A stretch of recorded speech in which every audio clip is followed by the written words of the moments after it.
Hi, everybody. So, we're talking about bridging the gap today.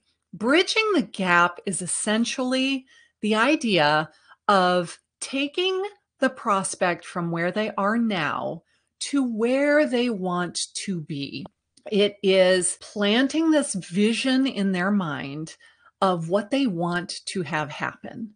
Where they are now, the problems that they're having now, the issue they want to solve, the questions that they have, to what they want to have happen. So you just have to know who your client is, right? Who am I talking to with this channel? Am I talking to a first-time buyer, for example? Am I talking to a seller? Am I talking to someone who inherited a house and now they have to sell it and they don't have any idea what to do? Is it someone that wants to buy their first investment property? Let's say, for the sake of argument, it is someone that wants to buy an investment property and they just can't see how that would happen. They think, okay, I have to have 20% down. Like, I'm living paycheck to paycheck. I don't even know how that would happen. Where would I come up with the money? Then I have to pay money to remodel the house. And like, it just seems like a totally insurmountable obstacle. So if this is your area of expertise, this is your UVP, this is what you talk about on your YouTube channel over and over and over again, then you have ideas for something they could do, how they could come up with the down payment, how they could do the renovations fairly inexpensively, which things absolutely need to get done and which things are like, it doesn't make that big of a difference. We think, you've got to have granite counters. You've got to have quartz counters. You've got to have marble counters. Well, if I'm turning it into a rental property, is that really true? Could I have laminate counters? Yes, I could. That's what I did in my rental property. I went to Home Depot and I got the one that looks like marble. And I swear from 6 feet away, you cannot tell. You have to go up and like rub your hand on and go, oh, that's laminate. But from 6 feet away, it looks like marble. It's really pretty. It was 1/18 the cost to go to Home Depot and buy the 6-foot run of laminate and cut it on a 45-degree angle and stick it on the counters ourselves.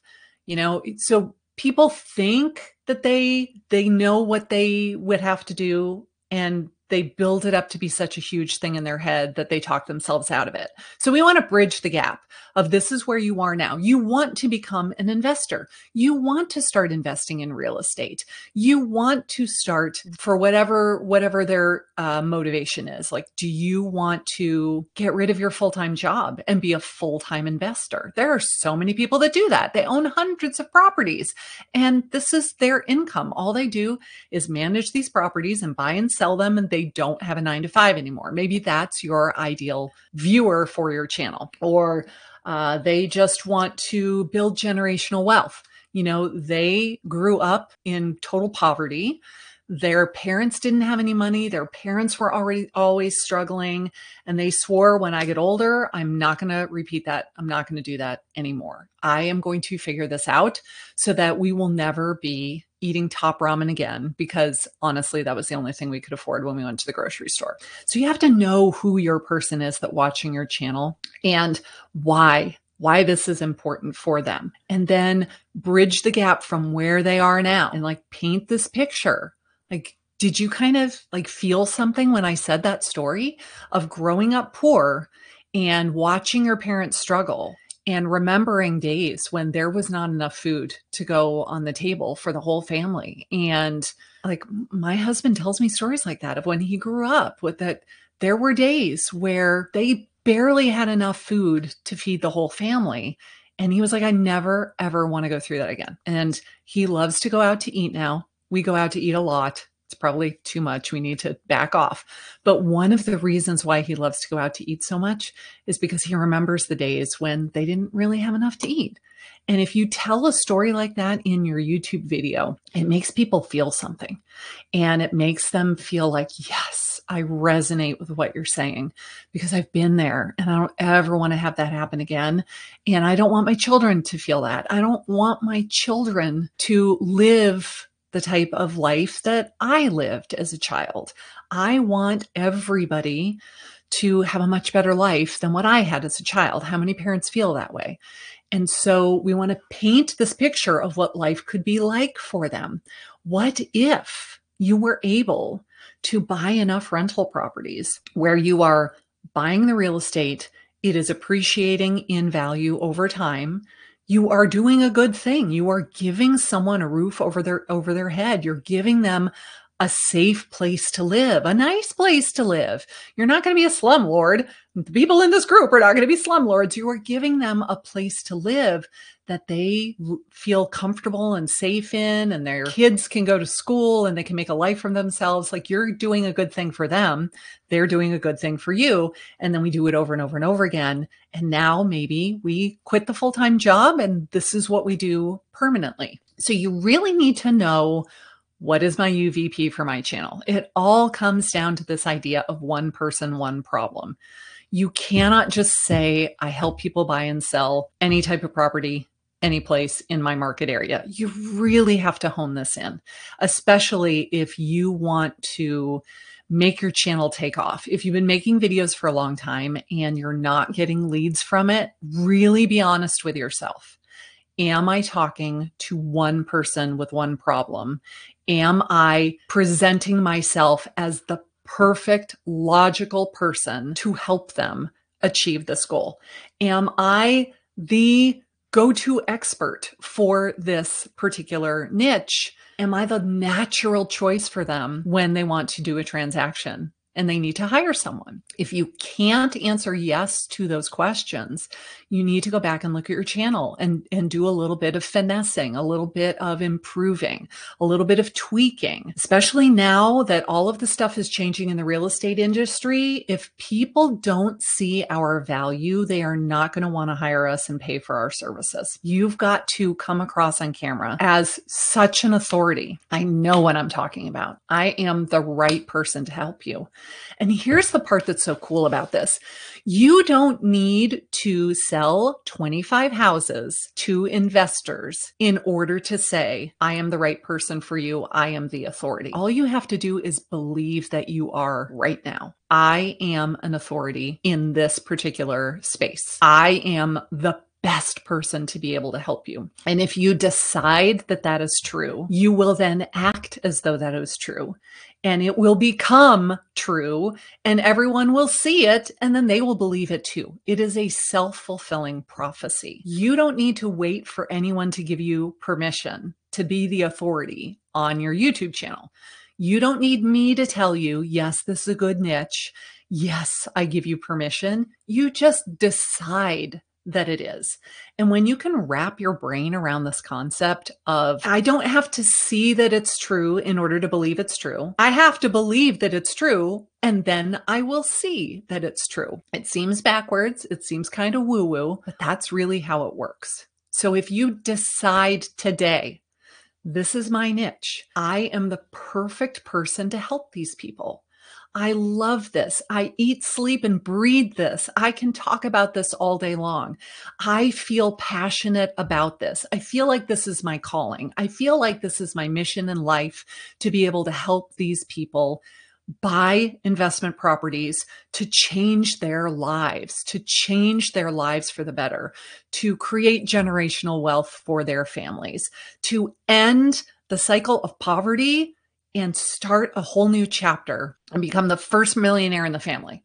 And all of the extended family will be like, what the hell happened? How did you do this? Like, if that's what they want, I want that for them. And I want to be the person to help them get there. And then just feel the passion of that mission and show up on camera and help these people. It's that simple. But if you don't have a UVP and you don't know who you're talking about, and you don't feel passionate about your topic, and you don't feel motivated to go out and spread the word to those people, then you just constantly struggle with your YouTube channel about, what am I going to talk about this week? I don't really know what to talk about. I'm running out of ideas, and it makes it so much harder. If you know the one person with the one problem and you feel called to help them, it's going to make your channel be so much easier, and get found easier and bring you more business and like seriously help so many people in the world. That's all that bridging the gap is. So we got to bridge the gap for them. This is where you are. This is where you want to be. And this is how I can help you get there. Tell the story to let them envision what life could be like after they have achieved this goal. But you also have to do it for yourself. This is the channel that I have now. This is the channel that I want to have. And who do I need to be in my own mind? And then take those actions in order to have those results. It's all just a bunch of mind work and thought work, but it really does help. When you decide this is what my channel will be about, and I feel compelled to help these people, it will change your whole channel. All right. So what questions do you have for me? Anne, it's funny. I hear this from so many people, niche down, and I always struggle with niching down. And yet I just had an aha moment. I am a listing agent. Yes. Better late than never. You're not a slow learner. We resist it because we feel like we are saying no to business. If I niche down, I'm saying no to all the people that don't fit that particular category, that demographic. They don't want to do that type of transaction. Our brains operate from the scarcity mindset of if I niche down, then I am going to reduce the number of people that want to hire me. But this is the secret to blowing up. Niching down will help you blow up. I've seen it happen over and over and over and over and over again. It happened with my channel. It's happened with so many people's channels. We just have to trust that this is how it works and take a leap of faith. Was it the third Indiana Jones movie where he has to walk across the chasm and he steps out onto it and he's fully prepared, like I'm just going to fall to my death, and he lands on that little bridge that you can't see, right? It's kind of like that. We just have to trust that it will be there.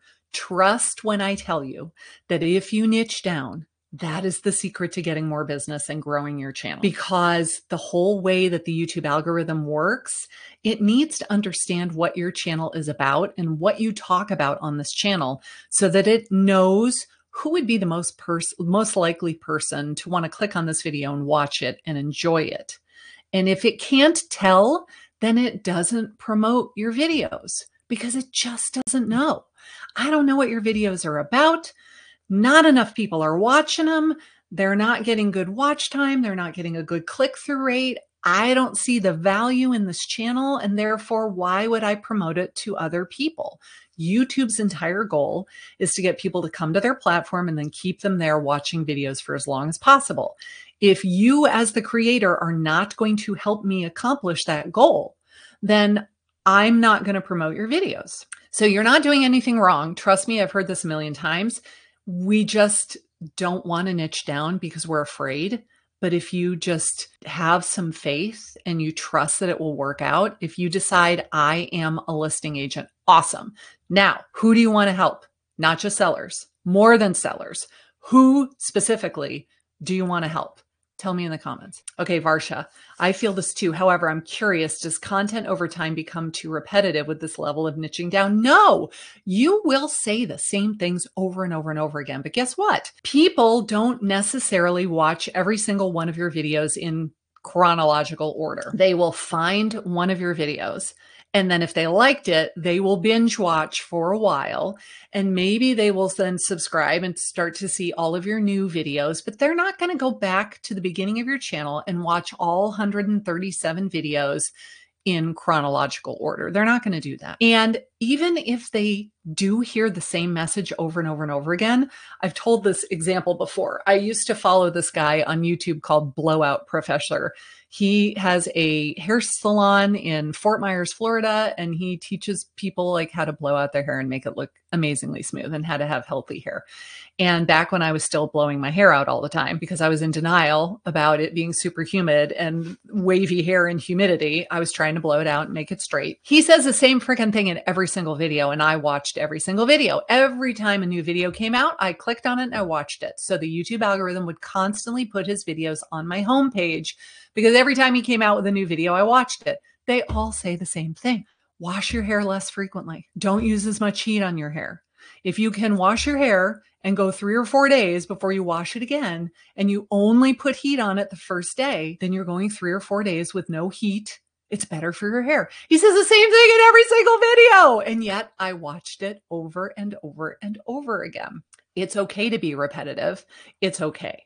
That really helps the channel get surfaced to new people, because the algorithm will clearly understand what you're talking about on this channel, what your unique value add is to the YouTube platform. Jade, my niche is sellers. I've noticed that my audience is a majority of 55 and over. What do you suggest? So do you want it to be 55 and over? Just because that's who's watching your channel does not mean that's what your niche has to be. Do you think you would enjoy that? If you would, then you certainly could. Let's see, what is the reply underneath there? I got to click on it. I think this is typical. My channel has the same demographic. I think that it is, you attract people like you. So I am 55. The vast majority of people that watch my channel are between 45 and 65. It's like I'm the average of the age. Very few people are under 30, and like none are under 20. Everybody seems to be, I'll call it medium aged, because that's what I am. I find that you attract what you are. Do you want it to be 55 and over? If you do, great. If you don't, like what else? What else is there? Could it be a specific type of property? I got a call from a friend of mine who works with my brokerage. He lives in Florida. He wants to specialize in lakefront property. And he came out with a brilliant idea. He has a pontoon boat. He is going to start promoting that he is the lakefront property expert, and he's going to take people out for property tours on his boat. So they have to sign an exclusive agreement with him. He's going to take them out on the pontoon boat. He's going to drive them from house to house to house to house. They're going to pull up to the house, tie off, get up, see the house, get back on the boat, make a whole day of it. There's going to be snacks and drinks and the whole 9 yards. And he is going to promote this as his unique value add. It's like, that sounds like so much fun. If I wanted to buy a house on the lake, I would do that in a freaking heartbeat. How much fun would that be to go out and see a bunch of houses that way? It can be the type of house. It can be the type of client. It could be where they are buying. It can be a type of transaction. It can literally be anything that you want it to be, Jade. If you like working with 55 and older and you would like to specialize in 55 and over communities, I think that would be amazing.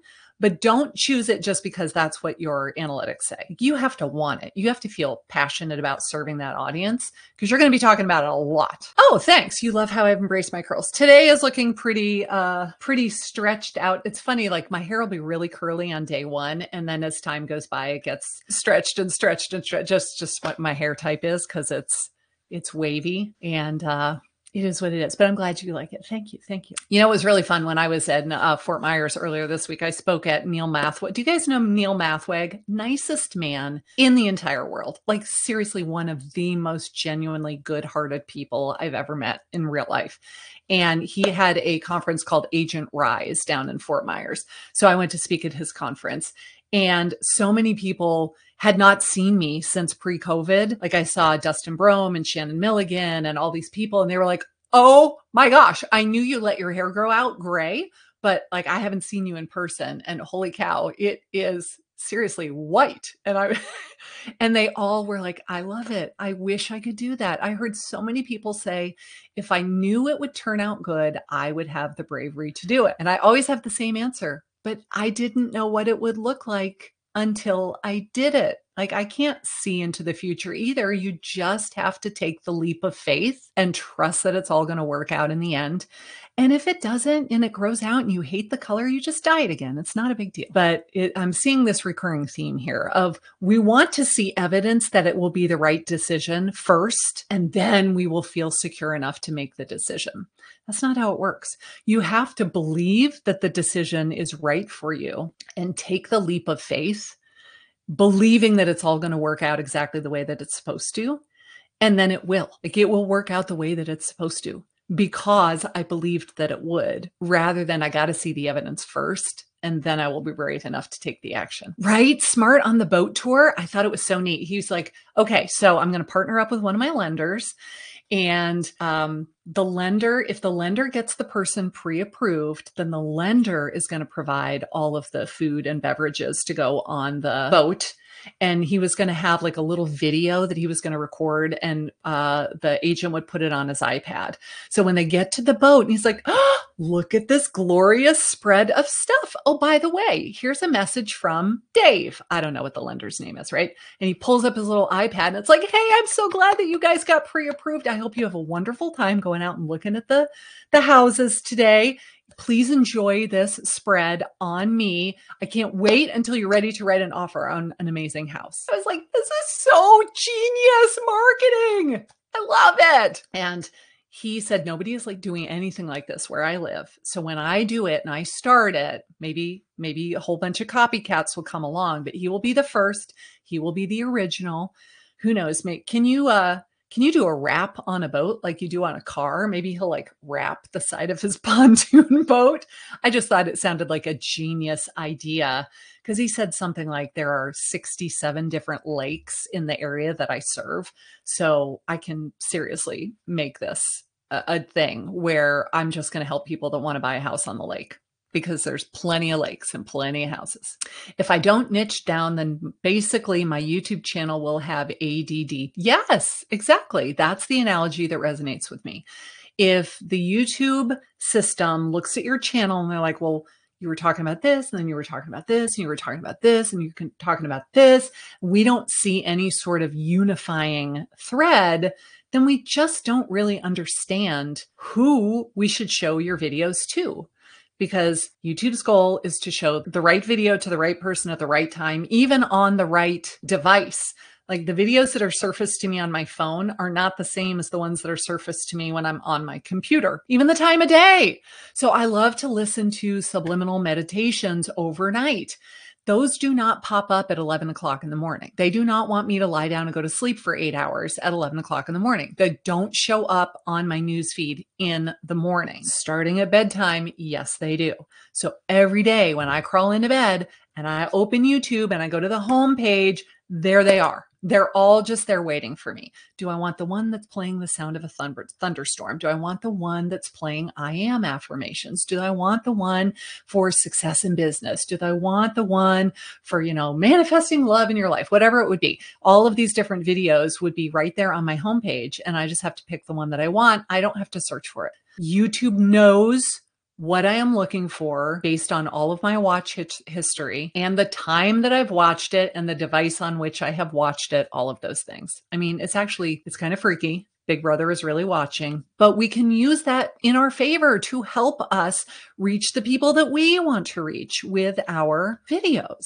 Katerina, is it a good idea to niche down as a seller's agent of a particular neighborhood? Absolutely. If it is a farm area that has enough turnover. I was talking about this with someone a couple weeks ago, and there's my little things again. Got to keep my thumbs tucked in. Otherwise the pops up all the time. If I do 2 thumbs up, woohoo, we get fireworks. Anyway, we were talking about his farm area. And I said, how much turnover is there? Are the houses selling a lot? And he said, no. There's something like 13 or 15 houses a year sell in my neighborhood. And I said, even if you had 100% of the market share, which you probably don't, is that enough to give you an entire business? And he said, no. I'm like, okay. So we either need to choose a different farm area or additional farm areas. Could we do more than one? Absolutely. So you could specialize in this farm area and this farm area. If they're in the same town or neighboring towns, that's fine. It would be fine.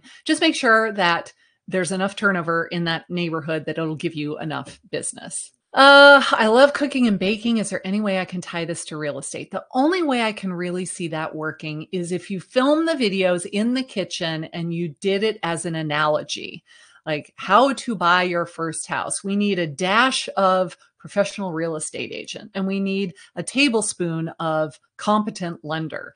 And you're using baking as an analogy for doing the real estate transaction. If you're like, I love pound cake and I am keto, so I'm going to figure out how to make a keto pound cake and your video has nothing to do with real estate, I don't see that that's going to work for you. That should go on a different channel as a passion project, but it's not really going to bring you business. And just because you're like baking the cake and you say, oh, by the way, I'm a realtor, you should hire me, doesn't mean anyone's going to hire you, because that's not why they watched the video. They watched the video because they wanted to figure out how to make a sugar-free pound cake with no flour. Thanks, Anne. I appreciate it. You can rap about, hey, there you go. I'll have to call him and tell him. You should see Tim Smith Duffy's video. He's an agent in OC and it went viral. Okay, what was it about? Like, why did it go viral? I mean, people go viral all the time. People are so clever.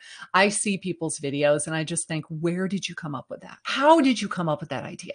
Some of these people are so creative and it would just never occur to me in a million years. I love to watch other people and be like, no way, that is amazing. Maureen, I'm a luxury listing agent in Santa Cruz and Monterey. I love it. Oh, I haven't been to Santa Cruz in so long now. The last time I went to Santa Cruz, it was the Clam Chowder Festival. And it was awesome because we were on the boardwalk and we just like ate my weight in clam chowder and then went on roller coasters. What could go wrong? What do you do if they want a haunted house? Really? Do you actually have somebody that wants a haunted house or are you just joking? They want to buy a haunted house.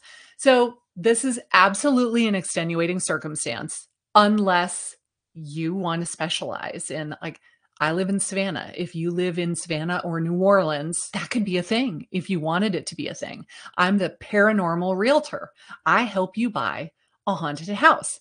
Why somebody would want to buy a haunted house and live in it, I have no idea. But let's say that those are the people you work with. There's plenty of them out there. If you find any of those YouTube channels about paranormal activity, they probably get millions of views. So there are a lot of people out there who like that idea. Do you like it enough to want it to be your specialty? But if they're like, I want to buy a haunted house and you want nothing to do with that, be like, I don't know how to tell if the house is haunted or not. So I'm just going to take you to the houses. And then when you go inside, you'll have to figure out how to determine where your little Ghostbusters thing with I was going to say the seismic thing, the thing that like clicks and makes a noise. Yeah, I think that would be crazy pants. Crazy. So creative might be better than trying to be professional. Well, we got to be both. Like, we have to be professional, but you don't have to be so professional on camera that no one can relate to you. I just got off a Zoom call and this woman is a financial advisor. And she was saying that in her industry, the men all wear suits. They wear navy blue. They wear gray. They are very sedate. And she's like, I'm a damn good financial advisor and I like hot pink. So she was wearing a hot pink blazer in the video. She's like, I'm wearing a pink suit. And if you don't like my pink suit, don't hire me. But guess what? I'm really, really good at what I do. And I like pink. And I wear lots of color. And so women hire her like crazy because they really resonate with that. Why can't you be feminine and be really good with numbers? Why do they have to be mutually exclusive? Maybe not as many men will hire her. Maybe they do. I don't know. But she definitely resonates with a certain crowd because of the way she presents herself on camera. And you can do that too. You don't have to be like super stuffy and buttoned up unless that's how you are for real, in which case, embrace yourself and be it. Yeah. My best transactions where I feel purposeful due to my knowledge are when we have to offload properties due to death and divorce. So you could absolutely say, I specialize in divorce. I specialize in probate. And then you talk about the situations and the process and everything. And you can say things like this is tough. This is a tough situation. I know what you're going through right now is a lot. There's so much emotion involved. And this is already a stressful situation, right? Death, divorce, and buying a house are the three most stressful things you can do. And you've got two of them going on simultaneously. So I get it. This is what I specialize in. Let me help you try to make it a little bit less stressful. Let me ease the burden so that you are dealing with all of these heightened emotions right now. And we don't have to have all of the stress of selling the house on top of those things.